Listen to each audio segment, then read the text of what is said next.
Hi family members, నేను ఒక విషయం చెప్పాలనుకుంటున్నాను. ఆల్రెడీ ఇది ఎవరైనా యూట్యూబ్లో కానీ ఎక్కడన్నా షేర్ చేశారేమో నాకు తెలియదు. అదర్ కంట్రీస్లో పిల్లలు ఒక ఏజ్ వచ్చిన తర్వాత పాకెట్ మనీకి కానీ, వాళ్ళు చదువుకోవడానికి, వాళ్ళు ఫ్యామిలీ లీడ్ చేయడానికి కానీ వాళ్ళు ఏదో వర్క్ చేస్తారని విన్నాను నేను. కానీ మన ఇండియాలో 3 కేటగిరీలు ఉన్నాయి. ఒక కేటగిరీ పూర్ ఫ్యామిలీకి, అంటే తినడానికి కూడా తిండికి లేకుండా ఉన్న వాళ్ళ పిల్లలు ఏదో విధంగా సంపాదించి తినాలని కష్టపడుతుంటారు.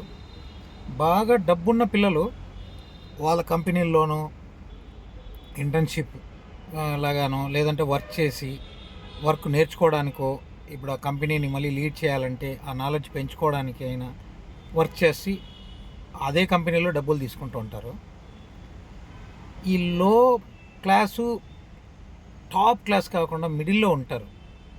ఈవెన్ డ్రైవర్ దగ్గర నుంచి కూడా. కానీ ఒక రేంజ్, ఇప్పుడు ఒక తహసీల్దార్ లెవెల్, గ్రూప్ 2, గ్రూప్ 1, గ్రూప్ 4 క్యాడర్లో ఎవరన్నా ఉన్న పిల్లలు, ఒక బిజినెస్ పిల్లలు కానీ, ఎవరైనా చిన్న బిజినెస్ ఉన్న వాళ్ళ పిల్లలు ఎవరు వర్క్ చేయరు.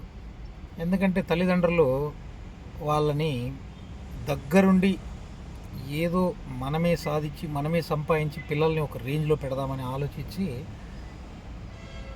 పిల్లలకి ఏ వర్క్ నేర్పించకుండా వాళ్ళని విచ్చలవిడిగా వదిలేసి, అంటే అందరినీ అనట్లేదు, కొద్దిమంది అట్లా వదిలేసి, ఒక మంచి పొజిషన్లో ఉన్న ఆఫీసర్ కొడుకు బైక్ వేసుకొని తిరుగుతూ, తాగుతూ, టైంపాస్ చేస్తూ, టైం వేస్ట్ చేస్తూ ఉంటారు. నేను గమనించాను.